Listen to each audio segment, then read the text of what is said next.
Honorable Deputy Speaker, Sir, Honorable Minister of Finance, Independent Judge, and my esteemed members of the House.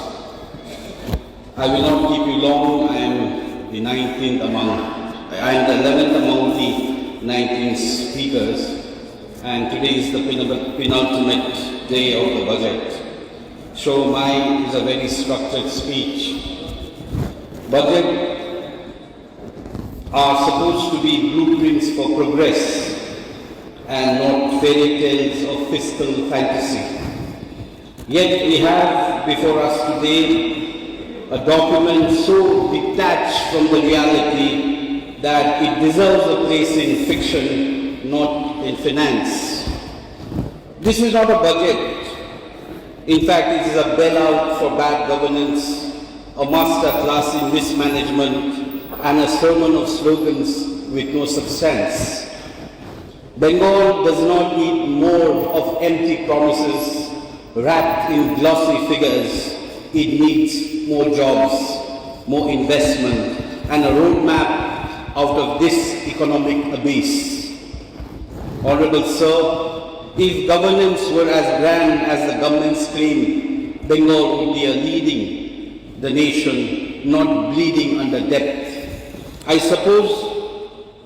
oppose this budget because Bengal deserves better. Let us not mistake populism for policy or deception for development. Now let me be brief. On the 17th of February 2025, during the discussion on the Governor's address, one of my esteemed colleagues proudly shared a good news, Sukh Samachar. The good news was that he said that a small tea grower in Darjeeling Hills had scripted history by selling their tea at a world record price of 4,33,000 per kilo, a feat achieved not by a big brand, not by a big house, but small growers, and not even with a first flush. It was a monsoon flush. That was the better narrative. Of course, this was a matter of great pride for West Bengal, for Darjeeling Hills, showcasing the skill, dedication and perseverance of our small tea growers who have defied all odds. But Speaker, Sir, while we celebrate this momentous achievement, I must also share a distressing reality, the very sad news. Today, out of 87 registered tea gardens in our region, ma'am, 13 have been shut down for over a decade, and nearly 5 are at the verge of closure. These aren't just numbers, these are lives, families, and entire communities left to fend for themselves. Hungry, jobless, homeless, and starving. As I speak now, hundreds of tea garden laborers from Panighatta Tea Garden have been on a relay hunger strike for the past 88 days. These workers have given their lives to this industry, are now without wages, without PF, gratuity, or even basic entitlements. And yet, this budget has nothing for them. While I have voiced my concern regarding the constitutional validity of GTA, not GST, Gorkhaland Territorial Administration, it is imperative to address the government's contradictory stance. I look at the 14,876 crore allocated to the Home and Hill Affairs Department, and I am compelled to ask the Honourable Minister, has the government tacitly acknowledged the GTS on constitutionality, leading to the exclusion from financial planning? Where is the revival package for Sikh tea industry or tea garden? Where is the plan to provide land rights to the workers? Where is the policy to ensure that the deepless workers are given alternative livelihoods? Instead, what do we see? We see on the preliminary session of the Bengal Business Global Summit, our Honorable Chief Minister decides to divert 30% of the tea garden land for non-tea purpose, a move that benefits big business, crony capitalists, but abandons the very worker who built this industry with their blood and sweat. Is this justice, Honorable Sir? It is a shameful reality that while corporate houses receive land freely on freehold basis, our tea workers cannot even bury their loved ones without seeking permission from the tea garden authorities.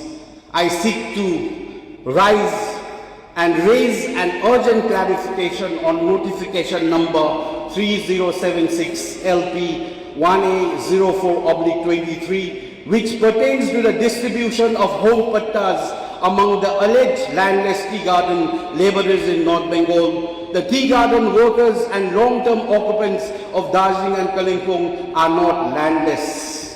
Their settlement predates to the tea industry, and their toil has shaped the world-renowned Darjeeling tea estates. Their historical claims over this land must be recognized. Furthermore, land is a transfer subject to the GTA, both as per the tripartite agreement and the Gorkhaland Territorial Administration Act of 2011. However, there is a gross violation of this in both letter and spirit.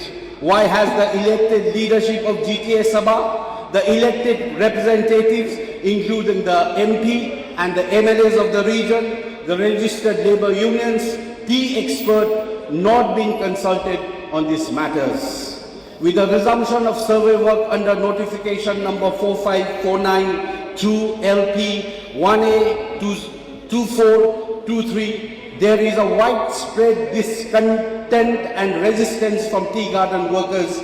I demand humbly an immediate halt to this forceful, controversial survey process, which is anti-people and is being carried out without transparency, consultation, and historical consideration. Let us all talk about the fiscal management, although I am not an expert to discuss this, but the state's deficit had ballooned to 7,71,670 crores, and the fiscal deficit stands at 73,177 crore, one of the highest in India. Yet the government continues reckless borrowing with no clear roadmap for repayment. Despite allocation over 1,500 crore for rural roads and 9,600 crore for housing schemes, North Bengal and the hill remains neglected. This is not people-centric budget. This is a vote-centric budget, or document of appeasement and not of development. Honorable Speaker, sir, the total allocation for North Bengal Department is 866 crores.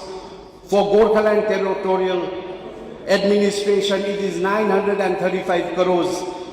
But out of this, GTA has been only attributed 883.75 crores to administrative expenses, that is salaries, and only 180 crore goes for development. Let me remind the Honorable West Bengal government that the West Bengal government collects more than 200 crores from selling of stamps in Darjeeling and Kalimpong. You can understand why our region is so deprived.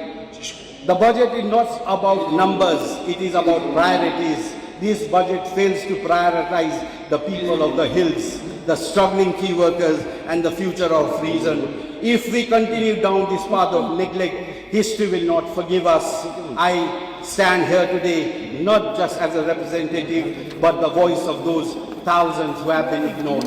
Thank you.